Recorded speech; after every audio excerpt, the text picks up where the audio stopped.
उपस्थित सर्व शोकाकुल हो, पराधीन आहे जगती पुत्र मानवाचा, या ओळीची प्रचिती अशा प्रकारच्या घटनांमधनं आणि आजच्या कार्यक्रमामधनं देखील आपल्या सर्वांना येते. आपल्यापैकी कोणीच कधीही कल्पना केली नव्हती की अशी अचानक अजितदादांना श्रद्धांजली देण्याची वेळ ही आपल्यावर येईल. पण दुर्दैवाने आज ती वेळ आपल्यावर आली आहे आणि आज विविध क्षेत्रातल्या लोकांनी अजितदादांच्या बद्दल आपल्या भावना, आपल्या संवेदना, आपले अनुभव या ठिकाणी मांडले देखील आहेत. खरं तर एखादं राज्य ज्यावेळी घडतं त्यावेळी कोणी एक व्यक्ती ते राज्य घडवत नसतो. वेगवेगळ्या वेळी वेगवेगळ्या प्रकारची नेतृत्व त्या राज्याच्या जडणघडणीमध्ये आपलं योगदान देत असतात, आपला ठसा उमटवत असतात. मी हे दाव्याने सांगू शकेन की या महाराष्ट्राच्या जडणघडणीमध्ये इतिहास ज्या नेत्यांचा उल्लेख करेल त्यातलं एक प्रमुख नाव हे निश्चितपणे अजितदादांचं असेल. अजितदादांनी या महाराष्ट्रामध्ये एक जनतेचा नेता, एक लोकनेता अशा पद्धतीची प्रतिमा तयार केली. महाराष्ट्राच्या कानाकोपऱ्याचा पूर्ण अनुभव, त्याची माहिती ही दादांकडे असायची. कुठल्या जिल्ह्यात, कुठल्या तालुक्यात वेगवेगळ्या पक्षाचे नेते कोण आहेत, त्यातले प्रभावी नेते कोण आहेत, त्या तालुक्याचे प्रश्न काय आहेत, या प्रत्येक गोष्टीची नीट माहिती, ज्याला आपण महाराष्ट्राची नस म्हणतो, ती माहिती असलेले अजितदादा होते. आणि विशेषतः एक उत्तम प्रशासक म्हणून जे गुण असले पाहिजे ते गुण त्यांच्यामध्ये प्रचंड होते. अनेक लोकांनी उल्लेख केला, अजितदादांनी अर्थमंत्री म्हणून दीर्घकाळ काम केलं. 11 अर्थसंकल्प त्यांनी मांडले. पण आर्थिक शिस्त हा त्यांचा बाणा होता, तो त्यांचा आवडता विषय होता. आणि कुठल्याही प्रकारची आर्थिक बेशिस्त कधीही ते चालवत नव्हते. अनेक वेळा आपल्याला लोकशाहीमध्ये काही निर्णय घ्यावे लागतात. काही निर्णय लोकाभिमुख असतात पण आर्थिक शिस्तीत बसणारे नसतात. अशा परिस्थितीमध्ये लोकाभिमुख निर्णय ते घ्यायचे, त्याला विरोध करायचे नाहीत, पण वस्तुस्थिती मात्र निश्चितपणे मंत्रिमंडळापुढे ते मांडायचे की याचा आर्थिक भार कशा प्रकारे येणार आहे, त्यातनं राज्याची क्षमता ही इतर ठिकाणी गुंतवणुकीची कशी कमी होणार आहे. आणि मंत्रिमंडळात येत असताना प्रत्येक विषयाचा प्रदीर्घ आणि सखोल अभ्यास करून दादा याचे कितीही विषय मंत्रिमंडळात असो त्या प्रत्येक विषयाबद्दल 3-4 ओळीची माहिती त्यांच्याकडे असायची, त्याचा पूर्ण अभ्यास केलेला असायचा. आणि जिथे आवश्यक आहे त्या ठिकाणी आपलं मत हे ते नेमकेपणाने व्यक्त करायचे. आणि म्हणूनच एक प्रशासक म्हणून आपण जर बघितलं, आपलं खातं चालवत असताना त्या ठिकाणी निर्णय क्षमता नितीनजींनी आता उल्लेख केला, कधीही फाईल दादांकडे थांबलेली मी बघितली नाही. निर्णय क्षमता प्रचंड होती, त्यामुळे तात्काळ निर्णय ते घ्यायचे. आणि वेगवेगळ्या पद्धतीनं या ठिकाणी प्रशासन उत्तम प्रकारे चाललं पाहिजे, याकरता अधिकाऱ्यांवरही एक जरब ही दादांची असायची. वेळेवर बैठक होणार, त्या बैठकीमध्ये नेमकेपणाने, कधी अघळपघळ अशा प्रकारची दादांची बैठक नाही. जो विषय, त्या विषयावर दादा बोलणार आणि त्या क्षणी निर्णय करणार. आणि अधिकाऱ्यांनी जर दुसरी बाजू सांगितली आणि ती पटली, तर त्यावेळी त्या बैठकीत असलेल्या आमदारांनाही तुमची बाजू योग्य नाही आहे, ती राज्याच्या हिताची नाही आहे, हे सांगण्याची हिंमत असलेले अजितदादा आम्ही सगळ्यांनी बघितले.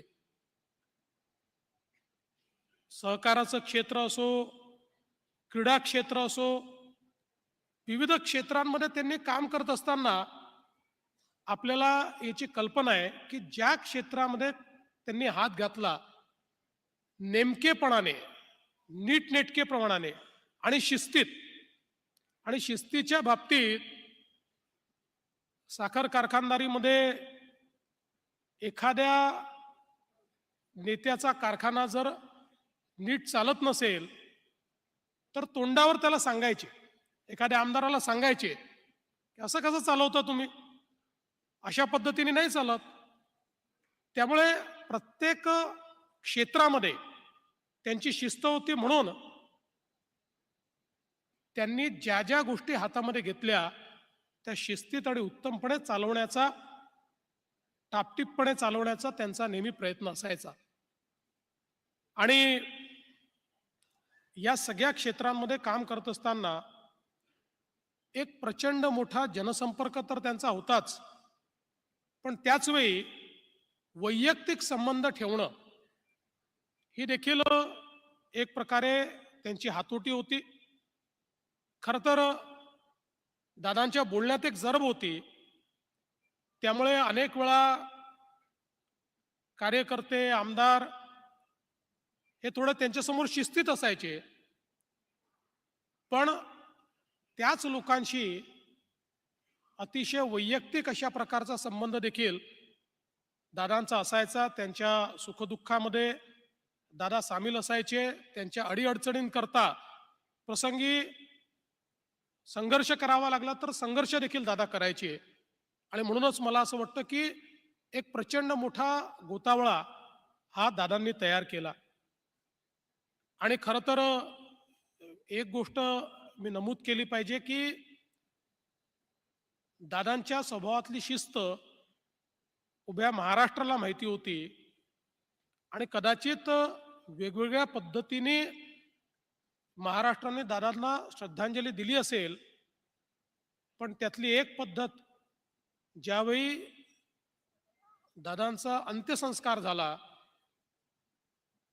लाखो लोक त्या ठिकाणी हजर होते, प्रचंड मोठा जनसमुदाय होता, पण त्यातल्या प्रत्येकाने दादांना आवडते तशी शिस्त पाळली आणि अतिशय शिस्तीमध्ये लोकांनी त्या अंत्यसंस्कारात देखील भाग घेतला. मी तर असं म्हणेन की त्यांनी आपल्या परीनं दादांना दिलेली ती एक श्रद्धांजलीच होती. वैयक्तिक मी गेले काही वर्ष, विशेषतः 2013 नंतर दादांची माझी खूप जवळची मैत्री झाली. त्याच्या आधी ओळख खूप होती, त्यांच्याबद्दल आदर होता, त्यांना माझ्याबद्दल होता. विरोधी पक्षात असताना मी अनेक वेळा कठोर टीका देखील त्यांच्यावर केली, पण आमच्या संबंधात कधी दुरावा आला नाही. किंबहुना दादा नेहमी मला चांगलंच वागवायचे. मी कधी त्यांच्याकडे हक्काने जायचो. पण 2013 नंतर अतिशय आम्ही जवळ आलो, आमची मैत्री झाली. दादांचा स्वभाव हा मला जवळून बघायला मिळाला आणि त्यातनं निश्चितपणे मी हे सांगू शकतो की एकदा निर्णय घेतला तर मग मागे पुढे पाहायचं नाही. जी किंमत असेल ती किंमत मोजायची, अशा पद्धतीचा दादांचा स्वभाव होता. आणि मी माझ्या स्वानुभवातून अतिशय जवळून अनुभवलेलं आहे. आमच्या अनेक वेळा गप्पा व्हायच्या, अनेक वेळा चर्चा व्हायच्या. सगळ्या गोष्टी या ठिकाणी सांगता येणार नाहीत. पण मला असं वाटतं की हा जो त्यांचा दृढनिश्चयी स्वभाव होता, त्यामुळे राजकारणामध्ये कधी फायदाही झाला, कधी नुकसानही झालं. पण एक त्यांची जी प्रतिमा या महाराष्ट्रामध्ये उभी राहिली की जे बोलतो ते करतो, असा हा नेता आहे. थेट बोलणारा नेता आहे. आणि त्याचवेळी त्यांच्या भाषणांमधला जो खुमासदारपणा होता, विशेषतः मी हे बघितलं की गेल्या काही वर्षांमध्ये तर दादांचं भाषण हे अतिशय खुमासदार व्हायचं. म्हणजे मी एकदा दादांना गमतीने म्हणालो की दादा, तुम्ही रिअल स्टार तर होताच, पण आजकाल रील स्टार देखील तुम्ही झालात. कारण इतक्या रील तुमच्या आजकाल पाहायला मिळतात. अतिशय मोकळेपणानं दादा सगळ्यांशी व्यवहार करायचे. आणि खरं तर मी असं म्हणेन की ज्यावेळी त्यांचं व्यक्तिमत्व, त्यांचं नेतृत्व एका वेगळ्या क्षितिजाकडे चाललं होतं. एक असा काळ होता की ज्या काळामध्ये संघर्षाकडनं दादा स्थैर्याकडे गेले होते. स्थैर्याकडे गेल्यानंतर खूप स्वप्न ही त्यांना पूर्ण करायची होती. त्या दिशेनं पूर्ण दृढतेनं ते चालले होते. आणि निश्चितपणे त्यांचं नेतृत्व एका वेगळ्या क्षितिजावर जात असताना अचानक आपल्यातनं त्यांचं निघून जाणं हे खरोखर अत्यंत वेदनादायी आहे, अत्यंत दुःखदायी आहे आणि विश्वास न बसण्यासारखा आहे.